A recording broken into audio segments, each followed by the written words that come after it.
Hi everyone. In this Focal Thought episode, I would like to share one of reflections I got in regards to positioning of Global South scholars. So it just came from my personal reflections, and I think it will also resonate. Hopefully, it will also resonate with other Global South scholars' experience out there. It was about I was like wondering, where can we find Global South scholars in international stage? How often we can find Global South scholars in international stage, like a conference, for example? And my reflection is that there is sort of like institutional barriers faced by Global South scholars, especially marginalized and also emerging Global South scholars. So in this sense, I'm not talking about well-known, popular Global South scholars where we can find their names so easily. But let's take a look on where can we find emerging and also marginalized voice from the Global South. And what I mean by institutional barriers is that it came from my comparative experience where I stay in the Netherlands for 4 or 5 years, and then I compare it where I here live in Yogyakarta in Indonesia. And I found that it was very much easier for me to attend any international conference, workshop, international forum while I live in the Netherlands, of course. And I think it's also commonly known, and that's why I also found it very easily to meet Global South scholars who also reside in European or Global North countries. But then, of course, if I try to reflect it again, why it happens, I mean, of course, there is a lot of answer. There is a lot of, reasons to explore on, these minimum representations of Global South scholars in international conference. But today I only will share one among others, so to keep this video short as well. So one of institutional barriers which I think have not been anticipated a lot in any international conference is on visa application. And I also witnessed and noticed and experienced so many problems from Global South scholar where they cannot find or they cannot attend international conference because they cannot get visa. For example, their visa application is being denied, for example, and and I think it's not only a matter of administration, but visa is also a matter of power asymmetry between North and South.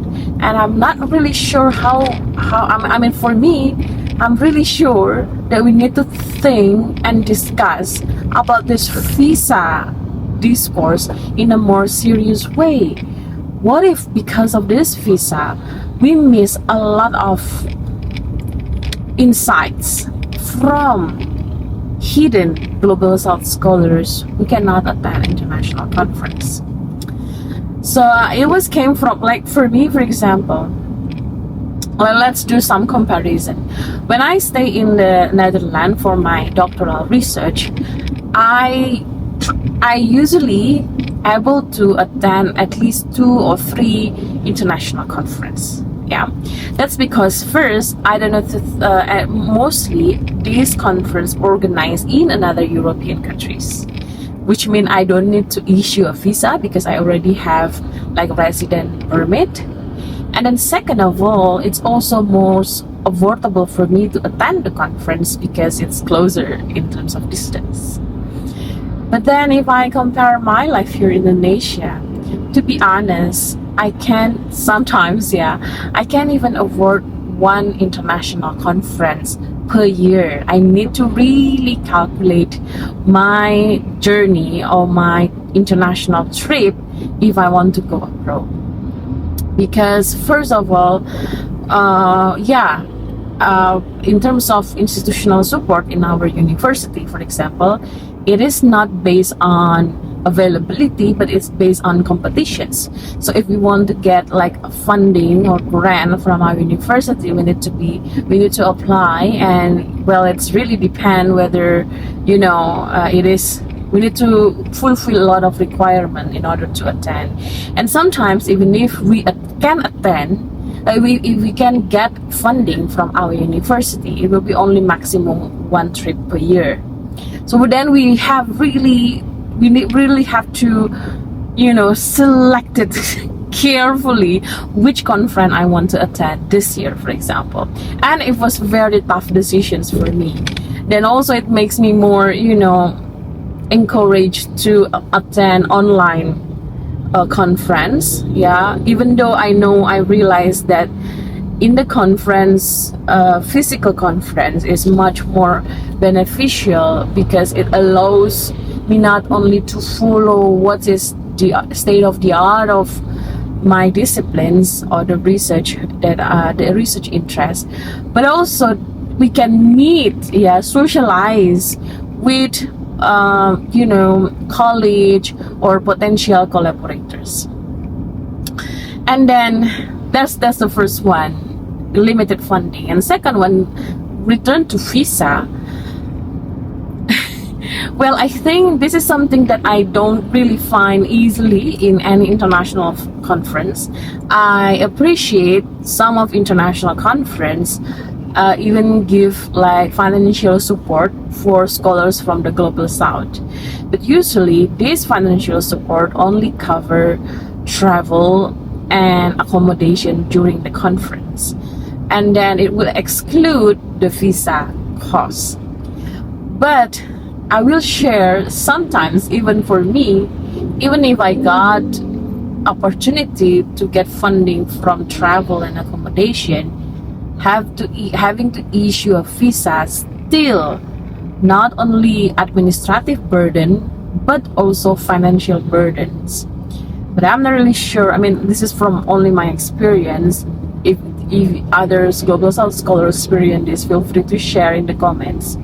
Like for example, this year I got lucky. I'm grateful. I'm being invited to international workshop in London, and the organizer has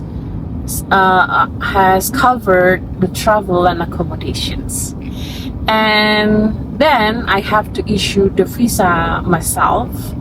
But then this is something that I'm not really sure whether all conference organizer notice about this. But for visa issue, for example, to UK, like for me, I have to pay. I have to issue around $250. Only to issue the visa. So I used agent visa. We have visa agent here who can help us organizing our visa, because all visa applications is located in the capital city, and it is like 1 hour by flight or 8 hours by train travels from my city here in Yogyakarta. And Yogyakarta is already quite lucky enough, because we are in the same island with Jakarta, the capital city. But can you imagine if the scholars came from other island, let's say like Sulawesi, or from Papua, or from Maluku, or from East Timor, for example, eastern side of Indonesia. Can you imagine the cost of the travel even will be much more, more expensive. And then after I pay this visa agent to organize my visa, I also need to travel to Jakarta to record my biometric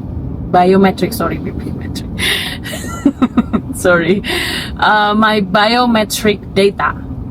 And it was like only for half an hour, but then to save costs, I decided to take by train, and then in total it was around 36 hours journey for me back and forth Jogja Jakarta to issue a visa. I'm sorry, not 36, because I have to go to the stations in the at night the day before, and then I will arrive back in Yogyakarta on midnight the day after. So it's around 36 hours. And then that is the amount of cost. So in total, I could, for one visa to UK, for example, I could, spend maybe around, let me count, I don't know, let's say estimate $400 US. Yeah, for the visa agent, for the train ticket, for the local transport in Jakarta, and so on and so forth. So that's the amount of visa costs I need to issue. And then but the lucky thing is, because I'm using visa agent, so the visa or my passport will be sent through mail. I don't need to return to Jakarta for that. So that I have issue, I need to, for one visa, I need to spend $400 US and around 2 days of, organizing these administrations and travel to Jakarta. So that's for visa cost. But I think I also noticed, if I'm using the standard of my income when I stayed in the Netherlands, for example, well, $400 perhaps only like less than 20% of my monthly income. But that's not the case here in Indonesia. We have a different salary systems. So we don't have single salary system, but we have like basic salary system. So we have this basic monthly salary system, and if we want to get more income, means we need to work more, like teach more, do research more, doing some other hustles, etc. So that's how the systems currently here in Indonesia, which we're trying to advocate a more like single salary system, because we notice that having this basic salary system only give you more precarity to our work in academic, and a lot of workloads for us in academic. But I will discuss about it in another times, for example. But with this basic salary system, that $400 has already equal more. It has already equal into one month of my basic salaries, even more than that, because my basic salaries, if I have to convert it to US dollar, it will be around 250s. Yeah, so it's already more than 1 month salary systems. And I can imagine, for me, I'm great. I'm having a privilege here, because that amount of money for me is something that I still can manage for issuing visa, because I have other extra income, etc. But I can imagine for others Indonesian scholars out there who still struggling to find extra incomes, that amount, $400 only to issue a visa, is burdening, and it is a barrier for attending international conference.